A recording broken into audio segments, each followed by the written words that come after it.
I struggle with shallow conversation and just that light chit chat because I'm not interested in it. I want to immerse myself in their energy because that's just a part of me.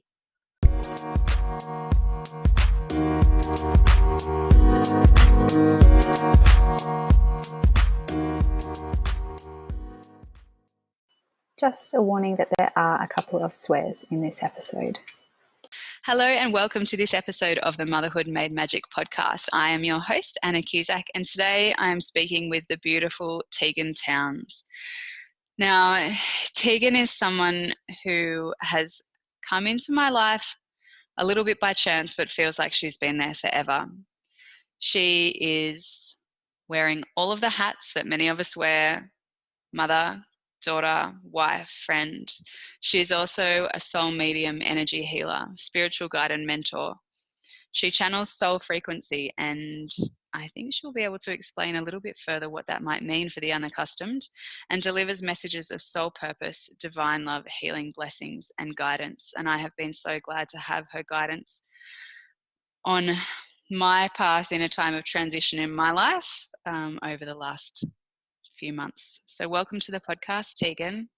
Thank you so much for having me. It sounds so beautiful when that rolls off your tongue. Well, it's words that have been written with love, so it is easy to vocalize love into them. I think it might be easiest just if you start off introducing yourself a little bit, because those words, some of those words mean something profound to me, and other words there I don't quite grasp the concept behind them. So I would love for you to explain, both for my benefit and for our listeners, a bit about your story and what you do. Okay. I fall in love with words a lot, and I have kind of been trying to find words as I go on my journey, which has been a spiritual journey through motherhood, that describe what I do. And soul medium has been a word that came through probably only a month ago. So to me, what I'm doing in my sessions is I am channeling soul frequency, and it's not what I've been doing for forever. Like when I started channeling, I would channel different energies because we're all energies, and it's like there's all these different frequencies that we can tune into. So unintentionally though, this is where I've seemed to land at the moment. So everybody, I guess, might have a different version of what soul, a soul is, what our soul is. My version is that we are souls having a human experience. So that might not sit very well with the mind, but what I do like to do is go back into the heart space and allow it just to kind of seep through into the heart, into the body, and allow that to land however it's meant to. So it can sound very crazy, but I am learning to embrace my crazy. So getting a bit more comfortable with being very different and not mainstream. Yeah, so I suppose what I've heard of in terms of a medium before is often with someone like a John Edwards speaking with the dead, but that's not the kind of medium that you're talking about getting underneath the layers of busy and thought, and I suppose the programming that we've had put into our brains bit by bit over our lifetime, to find what our true essence is calling for us to do next. Would that be right? Yeah, absolutely. I love how you've said that.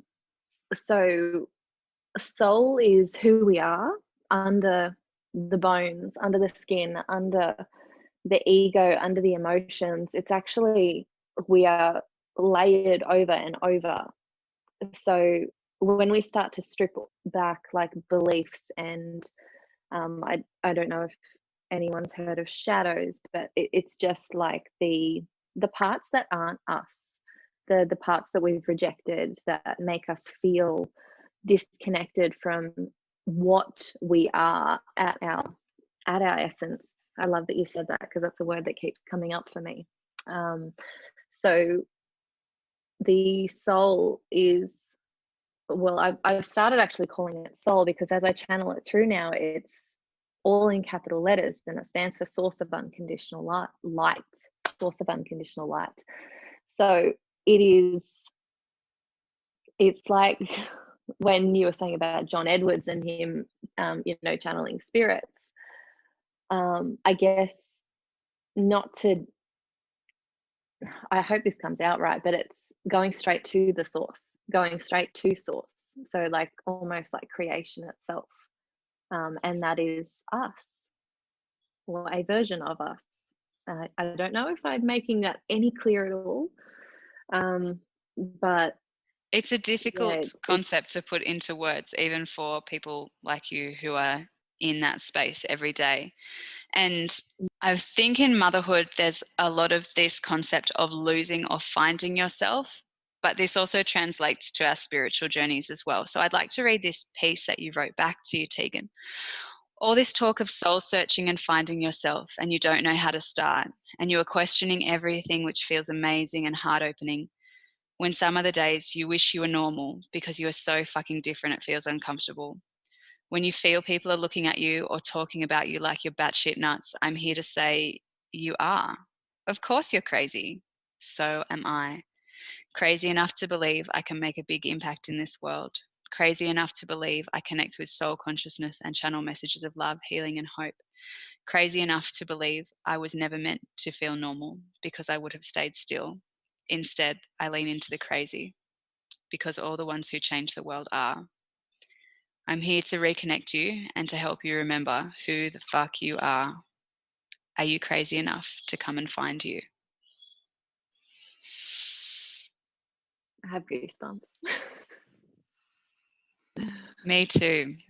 Now, I have taken you up on that challenge before. Mm-hmm. And what you delivered for me was around about a 20-minute message channeled from what my soul was trying to tell me, but my head was getting in the way of, complete with phrases that I use that I've never heard you use in any other context, complete with the exact things that I had been worrying about but not had any capacity to change as a small human body in a big wide world, and really helped reassure me that what I was doing, particularly around my mothering and around this book, that I was heading the right direction. So what I wanted to ask you was, how has motherhood been a barrier or a bridge to finding these skills and this calling to lean into the crazy? Well, I'm so moved by everything you've just said. And it reminds me exactly why I'm doing what I'm doing. And yeah, I just got a little bit emotional there. Motherhood has been, I honestly think it feels like my highest value almost. Sometimes I feel like it overtakes my service in the world. So I'm raising 3 beautiful daughters with my amazing husband, and every time I have resisted, well, I shouldn't say, well, I have resisted, but every time I feel like I want to do my work, it's at a cost of my relationship with them. I tend to put this barrier up between us. And every time I surrender to the attention and the love that they want to give me, I reconnect with myself, and it creates that soul connection that I've been too in my head with my business. So I've been too in my head with my work, and I allow that to come first. And every time I let them love me, instead of telling them that I'm busy or pushing them away, it seems to be this ongoing thing that I still haven't got it sorted yet. But they actually mean the world to me, and being a role model for them is something that I'm really striving for, but allowing them to do their own thing and be their own selves as well. So I've had to release a lot of control of what motherhood looks like and what being in service looks like, as well as being a mum, and how much both of them mean so much to me, and trying to marry them together. And I still don't have it sorted yet. But when I bring them together, instead of trying to separate myself as this soul medium or as a mum, it makes the journey a whole lot easier. When I speak about them, when I go through, you know, rough days and I share them on social media, it just, and especially bringing humor, I feel the more that I bring them in closer to me, the better I can be in the world. The more that I feel I'm worthy of a presence in this world. And when I was pushing them away, I was creating this big separation to my soul, because they are important to me, and being a great mum is something that is important to me. Yeah, I think it gives us insight to that wrestle, dance, swirl, whatever you want to call it, that push-pull that we feel when we want to be both giving our children the best, but also role modeling living our best life. Yeah, it's a wrestle for sure. And it's something that I haven't perfected, but I feel like I'm stepping up and I'm willing. Whereas before, I don't think I was very willing. I was thinking, you know, I'm happy to be here and work, but I'm not happy with how I am as a mum. So that was creating separation. Yeah, for sure. That's something that you've spoken about a little bit more recently. I was wondering if you would be comfortable to speak about, was it after your third child was born, you had some kind of a breaking down about what you could see to be the truth and reality of your life, and the motherhood side, everything was all jumbled in there. Yeah. Can you tell us about that time? It doesn't feel like it was that long ago. So my baby is 2.5, and really, I think over the last 4 months especially, I've been on this huge trajectory of growth, and a lot of that has been through healing my motherhood, I guess, reality, dreams of what I thought it would be. And here I was thinking that I was going on a journey of discovering what I was going to do in my business, and how it was moving from originally a Reiki practitioner in an office to then bringing my work back home again and working out how I could do it online and how I could be of service that way, because I knew there was this discomfort in how I was serving the women that were coming to see me. And as I started to play with where my hands were going and the messages that I was relaying back, it felt amazing to have their reactions. It was not validation, but confirmation. And really, it was my youngest. She's amazing, and I love her dearly. She's very smothering. She doesn't allow me much space. So deciding that I needed to put my big girl pants on and find a way to make this work, which was being of service as well as being a mum, meant that I decided to put her in daycare for extra days. So she'd not long been going, but she'd only been going for 1 day a week. And yeah, it was this push pull with myself. Was I doing the right thing in, you know, putting her in care for more, because it felt selfish and like I wasn't allowed to do my own work. But it was all my own bullshit.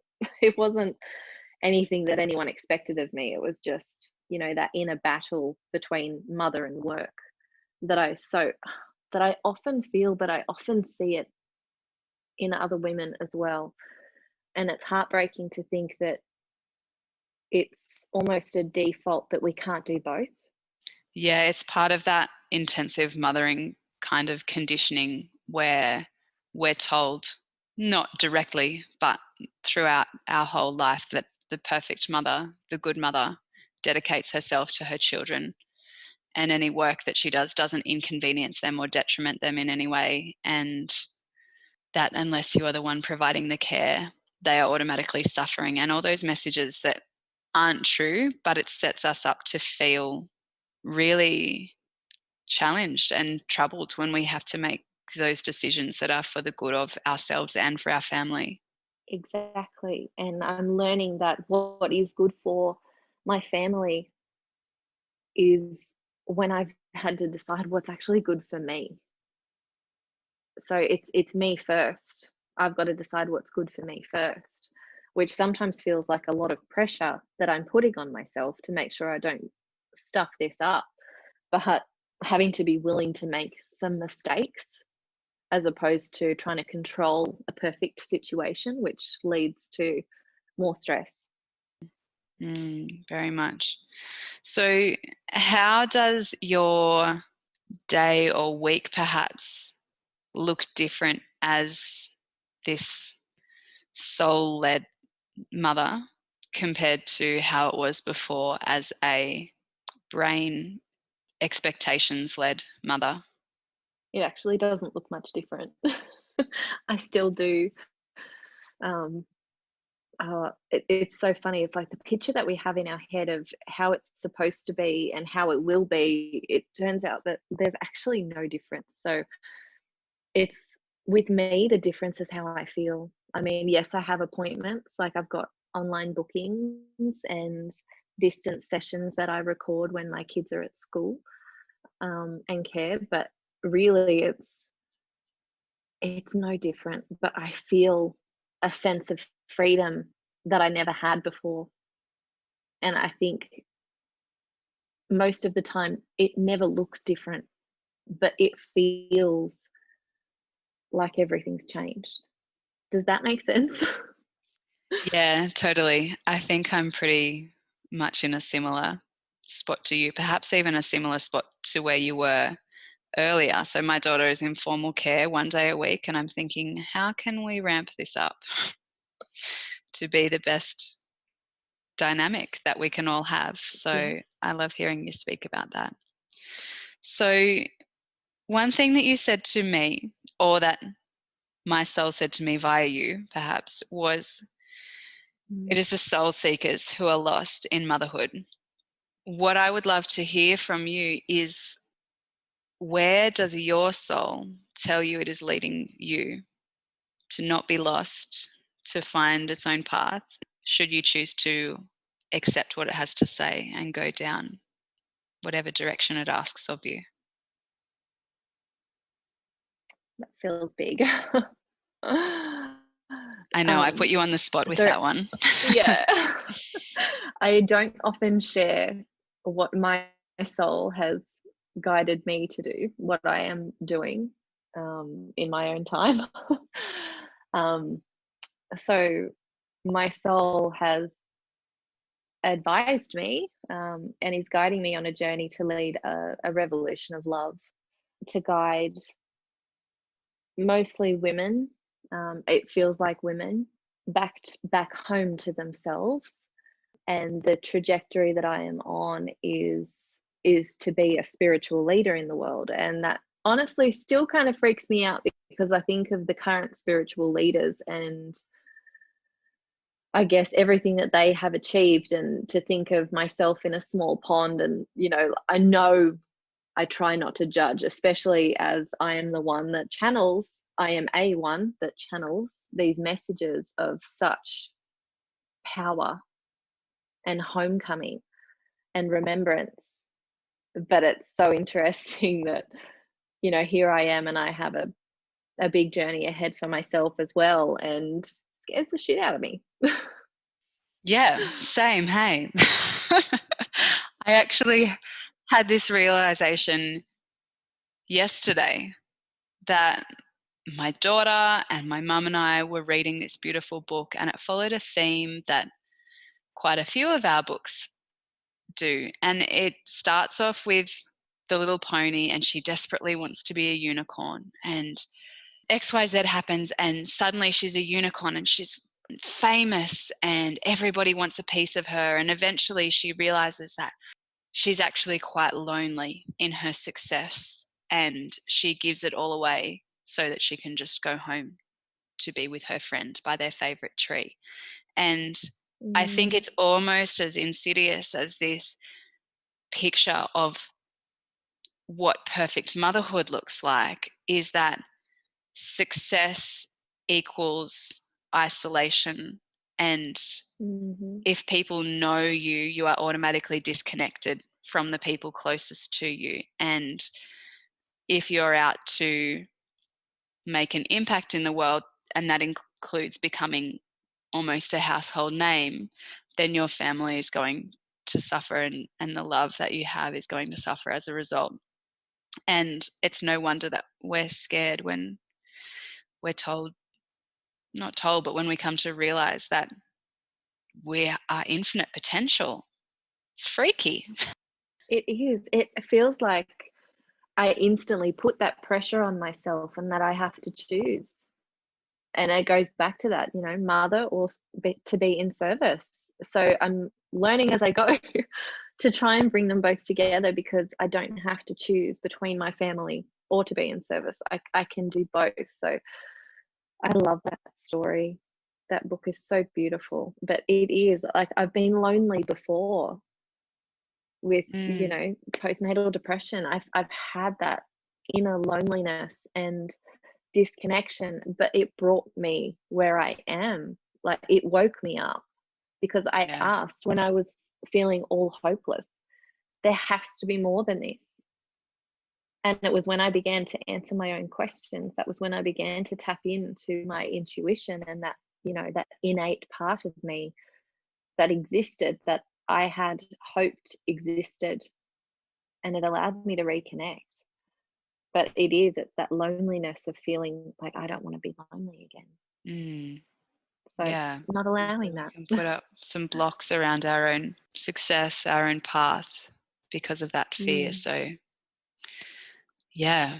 That's so true though. Like, it's making that conscious decision, because even being aware of it, bringing it into our awareness that we are putting these own blocks in our way, that we are self-sabotaging, is enough for us to call us on our own bullshit, or hopefully to reach out for help so that someone else can do that for us. And finding like a soul tribe, like these soul sisters, or these sister souls. I heard that the other day, and just to have it reversed like that, like we're finding sister souls. I'm like, of course we're finding sister souls, because it's like finding family, those people that remind you of home, which is how I feel with you. Oh, thank you. And I think you're so brave to talk about some of this stuff that other people would just look at you and think is so woo-woo, even in the online world, where you're actually writing it from the safety of your own house. Yes.